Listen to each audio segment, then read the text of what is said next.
Hey, Nick, I'm just wondering if you can share with us, and as much as you're comfortable, how the trade unfolded from your end of things. Were you involved in the talks Columbus were having, and what that experience was like? Yeah, hi Chris.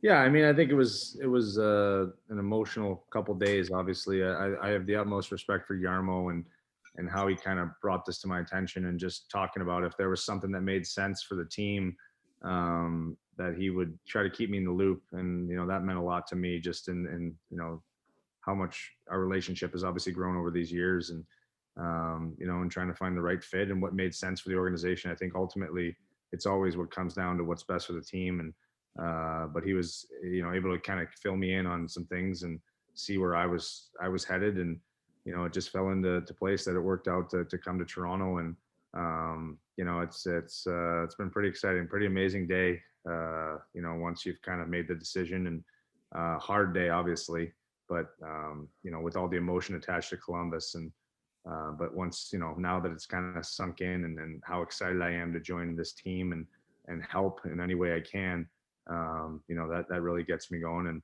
I'm looking forward to the opportunity. And if I can follow up, why does Toronto make sense for you, do you think?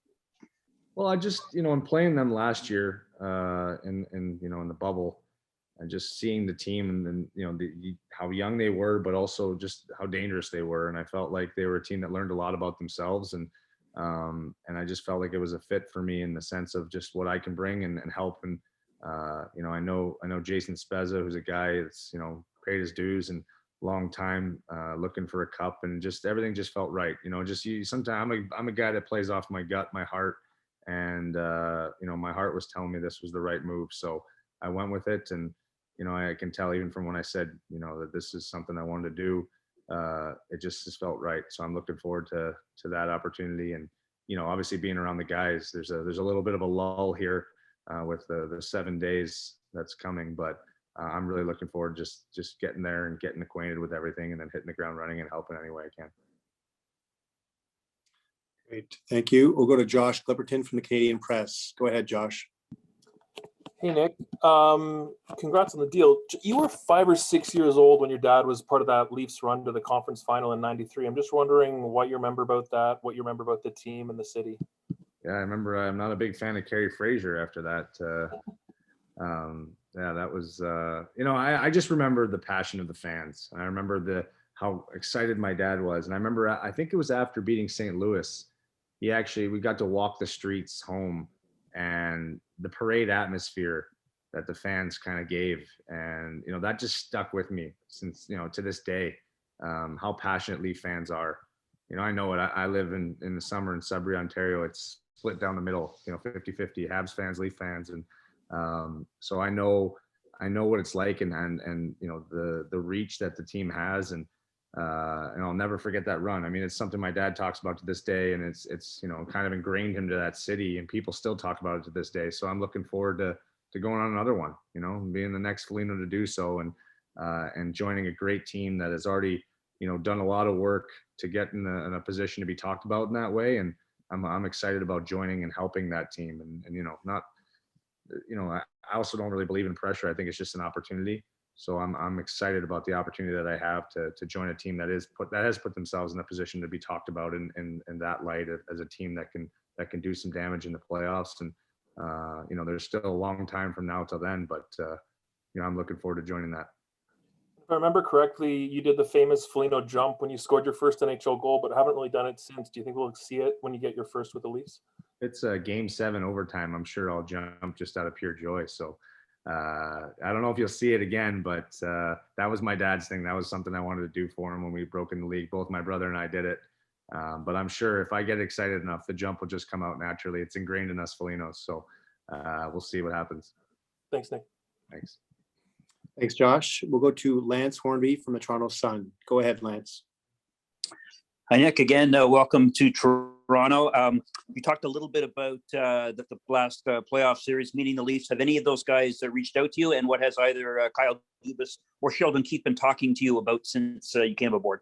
Yeah, I mean, it's really nice. You get reached out by a lot of the players already. Both Kyle and Sheldon have reached out, and it's just preliminary stuff. Obviously, just welcome the team, and they're excited that I'm on board, and just trying to get get to know each other in a weird time. But I think they're just excited about the opportunity to get to work, and that's all we're trying to do. You can tell how focused that group is on trying to win and task at hand. So I'm looking forward to joining that. I think it lines up mentally with where I'm at and what I feel is necessary to win hockey games. And so I'm looking forward to joining a team that feels that way and has that same mindset that I've had for so long here in Columbus as well. And I'm looking forward to getting to work with these guys. I've obviously respected them from afar. Know Jason Spezza pretty well. Obviously know John Tavares a little bit. Played with Austin Matthews with the U.S. team. Obviously Joe Thornton is a legend and somebody I've respected from afar. So there's a lot of pieces in that group that I'm looking forward to get to know, to help push and learn from, and then get this thing going in the direction that we all expect it to go. A quick follow. You wear number 71, I guess. And what's the plan to bring the family up? Is it going to be really quick and get this quarantine going as soon as you can? Yeah, I look forward to having another 71 flying around out there. So it'll be kind of fun to wear that number that my dad wore. And the plan right now, I think for my family is probably that they're going to stay here. Just with, and no offense, everything going on in Ontario, it's probably hard to bring 3 kids in the mix with not much to be able to do. So they're going to stay here. We've had that conversation as a family, and it's probably the hardest part of this for me is just not being able to have them there. But maybe there's a time later on where they can join, and but they also understand Daddy's going there to do a job, and so that's my promise to them. I'm going to go and do my best I can, and try and help and bring a cup home. So that's probably like I said, the hardest part of this is the human side that. I'm not going to be around my family as much as I'd like, and they've been my rock. But I'm fortunate to have a wife who's the rock in our family, and is going to be able to take care of them here, so I can go do my job. Great, thank you. We'll go to Mark Masters from TSN. Go ahead, Mark. Nick, what sort of role do you see for yourself with the Leafs, and how do you think you can help push this group over the hump? Yeah, I mean, that's still got to be figured out, I'm sure. And you can make all these speculations, but until I get there and get with the group and get, acquainted with everybody, I'm sure it'll just kind of figure itself out. I mean, the biggest thing that I'm going to do is just be myself. I think I'm older now where maybe a years previous you go and you get traded and you try to do too much, or, that's going to be something I focus on. Obviously there's just the excitement already around it, but I know what I bring, and that's the reason why the team brought me in. So I'm looking to just do that, and then, try to help where I can with the leadership side. Obviously it's something I'm comfortable with, and there's a lot of great leaders in that room already. So I'm there to pull on the rope the same way as all those guys are. And I think that's the way they trust you. And you come in and just, work away at it. And that's my mentality anyway. I'll just work as extremely hard as possible and try and pull the guys along and help any way that I need to be, and this is an opportunity for me, guys. I mean, let's be honest. It's been a tough year here in Columbus, and I take a lot of that responsibility. So this is an opportunity that I get that I'm not going to waste, for those guys in that locker room that are still here, that are grinding away. I take it pretty serious that I get a chance to go and continue playing here and have an opportunity. And that means a lot to me. So I'm not going to waste it and make sure I just do whatever I can to help this team. When you look at the Leafs roster and what they've accomplished this season, what stands out the most? Well, I just think their maturity, you can just see their attention to detail and how, they've obviously got just such great firepower up front, but even the games they do win, they just seem to hunker down or find ways to win games. And I think that's always, what I said, is the sign of good teams in this league, is you find a way to win. And they just seem to do that. They just seem to if it's got to be a defensive effort, they seem to be putting in the work in that regard. They got to score more goals. They have the ability to do that. And they've obviously gotten great goaltending of late. So, they just have a mix of being able to win a lot of different ways. And that's a dangerous thing. If you can get confident in doing that come playoff time, when it tightens up and you have that confidence of being able to win different ways, it really bodes well in the playoffs. Thanks, Mark. We'll go to Luke Fox from Sportsnet. Go ahead, Luke. Hi, Nick. At what point did you realize that maybe your days as a Blue Jacket might be coming to an end? You know what? It never really hit me till, honestly, Yarmo and I had the conversation probably yesterday, just about, the reality of the situation.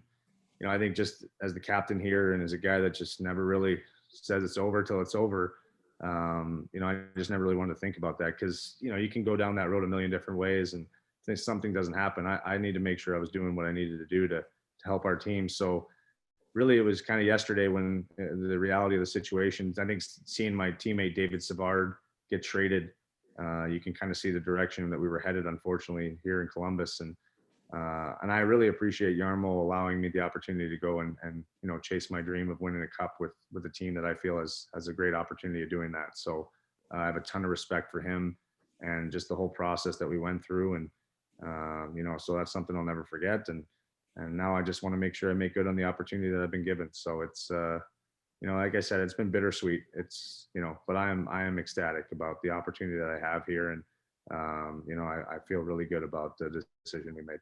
Did you have a conversation with Torts, and can you give us a sense of how that went?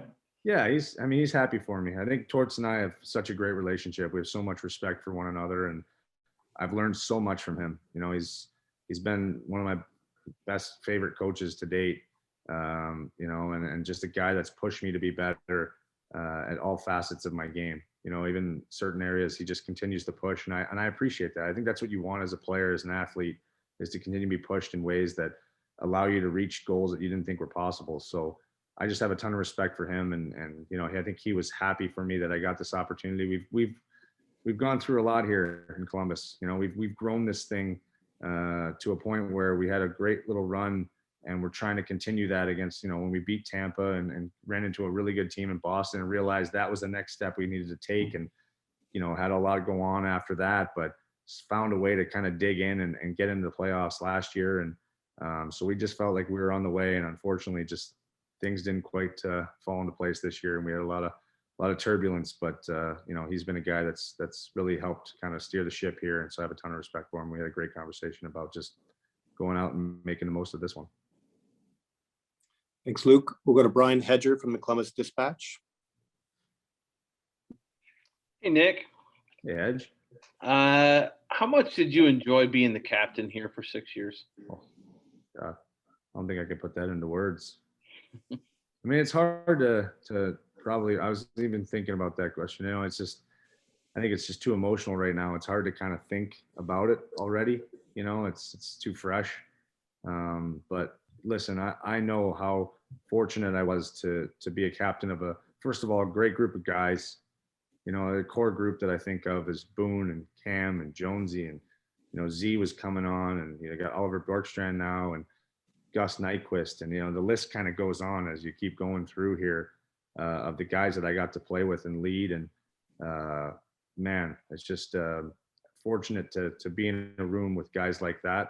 And then also the fan base. I think Columbus is an underrated city and doesn't get its due, and how avid hockey fans they are and how much they care about this team. And I felt that every time I stepped on the ice, and I tried to reciprocate that and make them know that, I cared about being their captain. I cared about how they felt about their organization. So, the pride that I felt to be a captain of this team is something I'll remember forever. And I hope people felt that as well. Are you, a number of you guys have been traded, obviously, in this deadline, but what you just mentioned there, do you feel like you guys set up kind of a culture or something that can last here for a while? I hope so. I think that's part of your job as one of the leaders, is to try to leave it in the hands of guys that now have learned from you and can make it better as well. So if I've done my job, or if we've done our job as a core group, then the next wave is going to do the same thing and be able to pick up right where maybe myself or whoever's left off. And so, like I said, it's hard for me to start thinking about all that stuff right now, but I know that there's a lot of great players that care in that locker room. And for whatever reason, there's a lot of reasons it didn't go our way this year. But, I know that group is proud and is going to play hard to the end. And, there's a lot of guys in there with tons of character and tons of leadership abilities. And that's why I was so fortunate to come to the rink every day in Columbus. Great, thank you. We'll do two more reporters. So we'll go Clay Hall first, and then Josh Klopp. Clay Hall from ABC Fox affiliate. Hey, Nick, happy for you, man, to get this shot. I know you're Thanks, Clay. excited as well. Jarmo Kekalainen said your impact on Columbus was, quote, immeasurable. What's Columbus's impact on you on and off the ice? These questions are tough. I think they just, I think Columbus and I grew together. When I got here, we were a team that didn't have a ton of respect. And I think that was something that I wanted to be able to bring. And in return, they lifted you up, and I think that's something I'll forever be grateful to Columbus for. The way they supported our team as we got going here is just incredible. We got to almost share every new experience together. For us, winning our first round, I got to share that. That was the first time our fan base got to experience that. The people of Columbus and just the pride they have of our team. So I think, that's what I take away from Columbus is what they've given me is an understanding of how important it is to connect with your fan base and the community that you live in. And there's just so many good people here outside of hockey in the organization itself. And that probably stems from the McConnell family that owns it, just the way they are as people and how much they've given back. And I am just, Columbus has a place in my heart forever and ever. And that's how our family feels. And, so it's another one of those that I'm probably going to take a little more time to have to really reflect on, but Right. It's a place that everyone knows is near and dear to my heart. Does the playoff goal against the Penguins when nationwide the roof came off April 23rd, 2014, does that still resonate for you? Absolutely. I mean, that's just like I said, that was the moment we got to share. That was the first franchise playoff win at home, so not even about me scoring, just being able to share that with the fans and how loud the building was. And, those are all the things I remember more than anything. And just celebrating with my teammates, how happy we were. A team that no one really expected much out of was, now neck and neck with the Pittsburgh Penguins going back to Pittsburgh, series tied 2-2. So it was like the start of what we were trying to become here. So that's what I remember and cherish every day. Nick, just wanted to thank you for the hundreds of interviews you did over the years, some of which you probably didn't want to do, but you were an incredible captain. So congrats. Appreciate it. All the Columbus media, you guys were outstanding to work with. So I appreciate all of you guys. Thank you. You got it. Thanks, Clay. We'll go to Josh Cloak from The Athletic. Hey, Nick, you kind of touched on this, but just thinking back to that series against Toronto last year, you mentioned that you thought the team learned a lot about themselves. What specifically did you see in that series that led you to believe this team was close? Yeah, I mean, I think, us having a recipe against a team like Tampa the year before and coming in and trying to just play that same style where, a lot of times in playoffs, the goal scoring, if you're lucky, it goes up, it goes down. And you end up relying on all the fundamentals of the defense that really allows you to succeed. And I thought for us in that series, we just tooth and nailed it against a team that we knew we needed to have great goaltending against, and we got, and had to have great defense. And, I'm sure Toronto, there's a lot of opportunities that they probably could have scored and made the series a little different. But we found a way to win that series. And I think, by playing them and seeing how disappointed they were. And I just sensed, watching them lately, you could just see a different focus in their group, and how they are going about themselves and the additions they brought in, some veteran guys. And, I just feel like they're a team that's understood who they are and how they have to have success to win. And I'm excited to bring, what I know to that and hopefully help push the needle even further. But they're already a great team. So I'm really thrilled about the opportunity I have to join a team like that and just help any way I can, like I said. And I just think that their understanding of who they are now, which is a scary thing when you have the firepower that they have, that they're going to have that mindset that they're going to need to have to be, as successful as we expect to be. And has your dad given you any advice about playing in Toronto yet? Yeah, he was pretty excited. I got to admit, it was nice to have that phone call with him and tell him there's going to be another 71 flying around the ice. I won't be wearing that helmet though, so sorry to anyone that's wondering if I was going to wear that helmet. But yeah, it was just his advice is enjoy it, and play with passion. The fans of Toronto are passionate, and I think that lines up with who I am and how I play. And I think it'll just come out that way. And I'm going to enjoy every minute of it, and this is something I got to witness as a young kid. And now to have that opportunity kind of come full circle and be able to play for the Toronto Maple Leafs, it's a dream come true in a lot of ways, but I know how big of an opportunity it is that I want to make sure I leave that team that I'm playing for, especially the players in that room, but also the fan base, proud of what we're trying to accomplish here and be a part of that. Thanks, Josh. Actually, we're going to do one more, Nick. We're going to go with Bill Rabinowitz from Columbus Dispatch. Go ahead, Bill. Hi, Nick. You're obviously going to be a free agent this summer. How open would you be to returning to the Blue Jackets? Yeah, that's always open. I mean, that's something that, that with no kind of guarantee of what's going to happen in the summer, that's an option that's on the table. And obviously it's no secret. So, but for me right now and where I'm at, I'm full steam ahead with the Toronto Maple Leafs. So that's my focus and that's what they deserve. And I'm excited about this opportunity. So I'm thrilled to get going with these guys and see what we can do and how I can help. And hopefully it's all good things.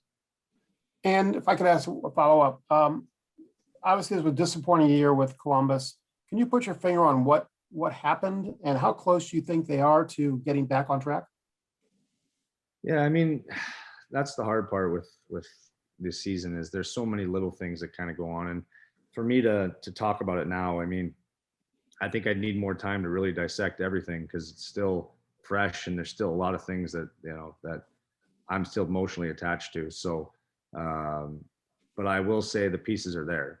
I mean, you got a Seth Jones, a Cam Atkinson, a Boone Jenner, who's unfortunately hurt, but Gus Nyquist. I mean, Oliver Borkstrand, who's going to take on a bigger role. And the goaltending that we have, Zach Werenski. I mean, there's a lot of big names in that room. So I think that's what's disappointing too, is that there's a lot of good players and we just couldn't find a way to get that mix and put it all together this year. And for whatever reason, I mean, I guess I'll say if we knew, we would have fixed it. So it's going to take some time to I'm sure dissect that. But for me, I got to be honest. My mindset shifts now to what I can do to help Toronto.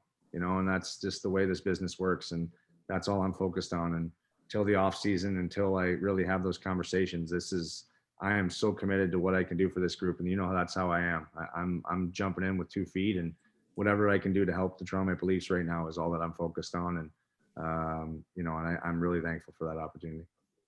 Thanks, Nick. Best of luck in Toronto. Thanks, Bill. Appreciate it. Well, thanks, Nick. Appreciate your time tonight.